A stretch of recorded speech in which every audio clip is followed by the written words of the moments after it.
লালাখাল বাংলাদেশের একমাত্র নীল নদ। দেখে মনে হতেই পারে মালদ্বীপ অথবা সুইজারল্যান্ডের নদীর এক টুকরো খণ্ড। সিলেট থেকে ৩৫ কিলোমিটার দূরে অবস্থিত লালাখালের অবস্থান। ভ্রমণ প্রেমিকদের প্রধান আকর্ষণ হচ্ছে লালাখালের পানি, যা একদম স্বচ্ছ এবং নীল। পাহাড়, নদী, চা বাগান ও নানা জাতের বৃক্ষের সমাহার এই স্থানটি পর্যটকদের কাছে প্রধান আকর্ষণ। আজকের ভিডিওতে আপনারা দেখবেন লালাখালের সৌন্দর্য এবং আপনারা লালাখালে কিভাবে আসবেন, নৌকা ভাড়া কত পড়বে, কি কি দেখবে, কত টাকা খরচ হবে, সবকিছু নিয়ে একটি ভ্রমণ গাইডলাইন দেওয়ার চেষ্টা করব। আসসালামু আলাইকুম এভরিওয়ান, প্রিয় দর্শক, আমি মিস্টার আবিদ, একজন ট্রাভেলার এবং কন্টেন্ট ক্রিয়েটর। তো এখন আমরা বর্তমানে অবস্থান করছি এই লালাখালে ঘাটে। দেখতে পাচ্ছেন যে এখানে এই অনেকগুলো নৌকা আছে আর পানিগুলো কত স্বচ্ছ এবং নীল। সো এখানে প্রধান আকর্ষণীয় হচ্ছে যে এখানে নীল পানি। তো আমরা একটু পর এই লালাখাল নৌকাতে উঠবো। তার আগে বলে নেই আপনারা লালাখালে কিভাবে আসবেন। সো লালাখাল আসার জন্য প্রথমে আপনাকে আসতে হবে সিলেট শহরে, এবং সিলেট থেকে যাত্রা শুরু করার জন্য আপনারা এই সিএনজি, ওই মাইক্রোবাস অথবা কার রিজার্ভ করতে পারেন। ভাড়া পড়বে ২০০০ থেকে ২৫০০ টাকার মতো। অথবা আপনারা যদি লোকাল আসতে চান, সেক্ষেত্রে আপনারা সিলেট কদমতলী বাস স্ট্যান্ড হতে এই জাফলংয়ের বাসে করে সারিঘাট বাজারে আসতে পারেন, এবং সারিঘাট থেকে আপনারা এই এখানে পৌঁছে যাবেন। প্রতিবার মতো আমার ভ্রমণ সঙ্গী ভাই brother Mahin, Shams, hi, Saim, hi, Ahmed. এই যে আপনারা এখানে নৌকা ভাড়া কত আর কত সময় আপনারা ঘুরাবেন আর কোথায় কোথায় নিয়ে যাবেন সে সম্পর্কে একটু যদি বলতেন।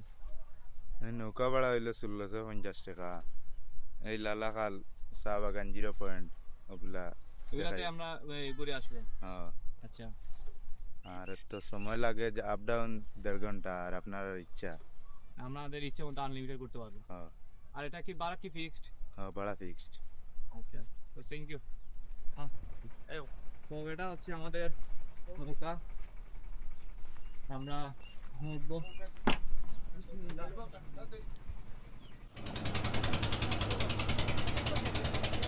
আজকের ভিউ একটু কুয়াশাচ্ছন্ন, আর যাওয়া যাক, আমাদের যাত্রা এখন শুরু হবে। মাশাআল্লাহ, অসাধারণ। তো দেখতেই পাচ্ছেন আমার পিছনে কি অসাধারণ স্বচ্ছ এবং নীল পানি। মানে আপনারা যদি সরাসরি না দেখেন তাহলে বুঝতে পারবেন না যে এত সুন্দর। লালাখাল নদীর এই নৌকা ভ্রমণ এক কথায় মনোমুগ্ধকর। নদীর পানি এতটাই স্বচ্ছ যে নিচের মাটিও স্পষ্ট দেখা যায়। চারপাশে পাহাড় আর ঘন সবুজ গাছপালায় ঢাকা এই জায়গাটি সত্যি মনোমুগ্ধকর। এই পানির স্বচ্ছতা আর রঙের সৌন্দর্য আপনার মনকে মুহূর্তেই জয় করে নেবে। তো অনেকে প্রশ্ন করে থাকেন যে লালাখালে কখন আসবে। আমার মতে লালাখাল আপনার শীতকালে, অর্থাৎ অক্টোবর থেকে মার্চ মাসের ভেতরে আসলে মানে সে এরকম স্বচ্ছ পানি পাবে। আপনারা যদি বর্ষাকালে আসেন তাহলে পানিগুলা গুলাটে থাকবে, কেননা বৃষ্টির কারণে পানিগুলা গুলাটে হয়ে যায়। সো আপনারা চেষ্টা করবেন যে এই শীতকালে আসার জন্য। মানে একদিকে এত স্বচ্ছ নীল, আর অন্য পাশে এরকম পাহাড় পর্বত আর মানুষের জীবনধারা দেখে আমরা যাচ্ছি সামনের দিকে। তো যাওয়া যাক। নীল পানির সৌন্দর্য দেখতে দেখতে আমরা পৌঁছে যাই লালাখাল 0 পয়েন্ট। আমাদের পৌঁছতে সময় লাগে 1 ঘন্টার মতো। উপরে আছে চা বাগান, আর ওই ওইটাই এটাই আর শেষ সামনে কথা। যাওয়া যাবে না, ওই শেষ সামনে হচ্ছে ওখান। ভারত। হ্যাঁ। ওই চা বাগান যেতে 1-2 মিনিট হাঁটিয়া যাওয়া লাগবে। আর 0 পয়েন্ট ফানি আছে, ফানিত লামিয়া। আচ্ছা, ঠিক আছে ভাই, আমরা আসি সামনে। আচ্ছা। সো ভাইয়ের সাথে কথা বললাম, সামনে হচ্ছে চা বাগান। আমরা চা বাগানে গিয়ে আসবো। আর একদম মানে সামনে চা বাগানের পাশে হচ্ছে 0 পয়েন্ট, বলতে এখানে সামনে আর যাওয়া যাবে না। এটাই হচ্ছে মানে বাংলাদেশের শেষ সীমান্ত। আচ্ছা, আমরা চলে যাই।